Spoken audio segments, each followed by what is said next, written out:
Have you ever wondered what it was like to be the first person to discover or inhabit a new country? Well, let's put you in their shoes for a second. Imagine you're a stonecutter. You've just crossed the Adriatic Sea, left everything behind in Dalmatia, and now you're standing at the base of a mountain in central Italy. What would you have done? Well, believe it or not, this is how San Marino's origin story begins. The year was 301 AD. The Roman Emperor Diocletian was hunting down Christians, and this stonecutter was one of them. The mountain that he chanced upon? That's called Titano, and it's really nothing special. It's just rocky, steep and cold during winter, but he climbed it anyway because up there, nobody's going to bother him. And this person we're talking about, his name was Marinus, and without even knowing it, he just founded the world's oldest republic. But let's back it up a bit, because before we get to Marinus, the mountain already had a pretty wild story. According to archaeological findings, there were people living on Mount Titano as far back as 5000 BC during the Neolithic era. Then came the Bronze Age, then the Etruscans, then Roman settlers, after Rome founded the nearby city of Rimini in 268 BC. For thousands of years, someone always found a reason to be up there. Marinus just had a better one than most. And no, he wasn't just a random man who happened to stumble upon a potentially new country. He already had a reputation. He was a healer, a preacher, a builder. Everyone knew this, so much so that when a wealthy Roman noblewoman's son got sick, Marinus apparently helped him recover. Grateful for his assistance, this noblewoman, named Felicissima, decided to give him the ultimate thank you gift. She donated the entire mountain to him. So what happened after that? Right before he died, Marinus gathered the small community that had formed around him and said these words: Relinque vos libero sabut troque homine. Translation: I leave you free from both men, meaning free from the emperor and free from the pope. By 885, this little mountaintop community had grown substantially, but those words were not enough. It needed rules. Enter the Placito Feretrano. It was the first official document about Sammarinese society.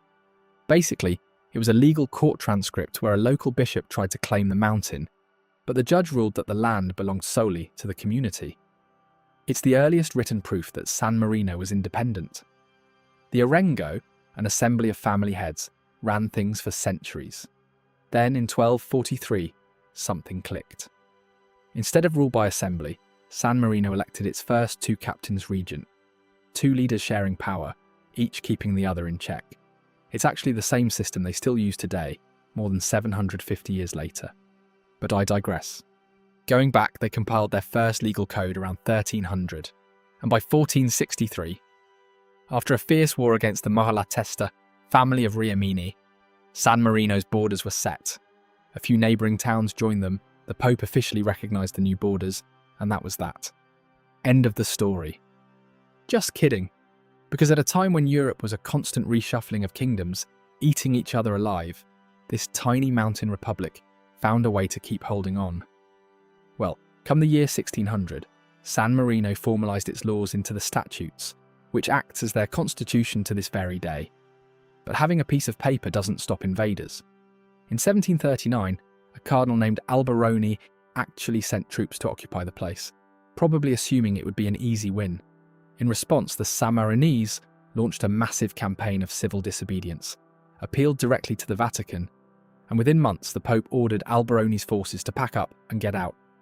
Then came Napoleon. In 1797 he was cutting through Italy like it was nothing. Along the way, kingdoms fell, republics dissolved, borders got redrawn. This is what history books have told us, so you probably already knew that. But did you know that Napoleon reached out to San Marino through his diplomat Gaspard Monge and basically said, "We respect what you've built here." He even offered to give them more territory and commercial gifts. San Marino politely declined the extra land, knowing it would make them targets later. Clever, right? Because of that, San Marino survived the Napoleonic era completely intact.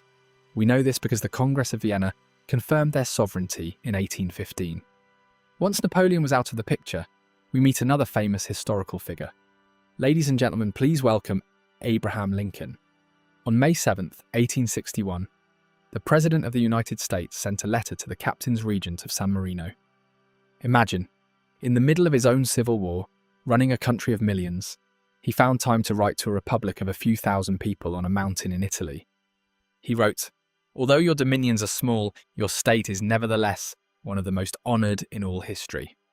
I mean, for a tiny country that we've probably never heard of before today, they were already attracting international attention from very important people. Then the 20th century happened, and you know how that era started. This was the time that the World Wars took place. During World War II, San Marino stayed strictly neutral. Their resident population at the time was only about 15,000 people, but despite their tiny size, they opened their borders and sheltered over 100,000 refugees. We don't have to be a math whiz to realise that they took in more than 6 times their own population. And it showed the world that this tiny nation's commitment to liberty wasn't just for themselves. It was for anyone seeking safety.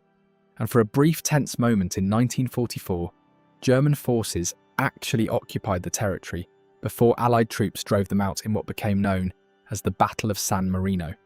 After the war, San Marino changed drastically. Not physically, but politically.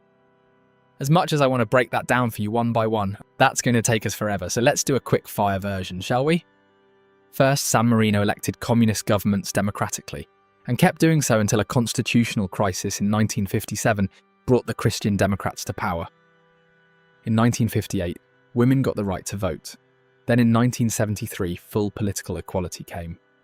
In 1988, San Marino joined the Council of Europe, and later the United Nations in 1992. And in 2022, nearly 2,000 years after a man climbed a mountain, San Marino legalised abortion, which, fun fact, made it one of the last countries in Europe to do so. Phew, that was a lot to take in, but we're just getting started. Next up, we're talking about geography. So do you know where San Marino's located? If you've been paying attention to our history section, I hinted at it a couple of times, but if you didn't catch them, I'll save you the trouble. San Marino is actually located entirely inside Italy, which means it's pretty tiny. 61 square kilometres, or about 24 square miles to be exact. You might think it's the smallest country in the world, but it's practically a giant compared to Vatican City, which could fit inside San Marino roughly 140 times. But enough about the size, let's talk about what really matters. What's inside this country? Well, the entire thing sits on the slopes of Mount Titano, which is about 749 metres, or 2,460 feet above sea level. At its summit, there are 3 medieval towers, which you can see on a clear day from far away. From there, the land rolls southwest into gentle hills, then flattens northeast toward the Romagna Plain and the Adriatic coast. Because this country's landlocked, it never touches the sea, but believe it or not, the waters are only 10 kilometres away, which is just about 6 miles. So while you can see the sea from the top of the towers, it's technically outside its borders. That's not even the most interesting thing about this country, because here's probably something you didn't expect. San Marino's divided into 9 municipalities called Castelli, which literally means castles. The capital is also named San Marino, convenient, and it sits high on the western slope of Titano. About 15 kilometres, or 9 miles away, is Rimini, Italy. That's where the nearest commercial airport is. So, if you're planning to make a quick side quest from Rome or Florence, this is where you're going to land. Which, by the way, I linked flight deals in the description below so you can book cheaper and more easily. One caveat though, there are no active commercial railroads inside San Marino, which means once you make the drive from the airport to the base of the mountain at Borgo Maggiore, you'll want to ride the famous cable car that runs straight up to the capital. And honestly, you can look at this one of 2 ways. Either it's a very charming way to travel, or a very inconvenient one, especially if you're carrying a lot of luggage. Despite this little hiccup, over 2 million tourists visit every year, so you can rest assured that travelling here is doable. People usually come for the towers, the medieval streets, the sheer novelty of standing inside one of the world's oldest republics. But tourism is only one part of the story. How can a small country on a mountain, with no significant resources, sustain itself in a modern economy? Well, that's something we need to talk about next. Because one thing you need to know about this country is this. It's actually got one of the highest GDPs per capita in Europe. So naturally you wonder, how did they do that? Simple. They got creative and pretty clever. San Marino's GDP per capita sits at around $83,000 in purchasing power terms. That puts it comfortably in the same group as Luxembourg and Switzerland. And what makes this mind-boggling is the fact that this country only has about 34,000 people. And remember, it doesn't even cover 100 square kilometres or square miles. So again, we ask how. Turns out the economy runs on four main pillars: tourism, banking and finance, manufacturing, and agriculture. Tourism alone accounts for a massive chunk of the economy. Besides the towers, the medieval streets and the history, people actually go here for the stamps, the coins, and yes, the souvenir crossbows that are apparently still legal to buy here when they're restricted everywhere else. On the manufacturing side, you wouldn't guess it, but the country produces electronics, ceramics, clothing, cosmetics, and jewellery.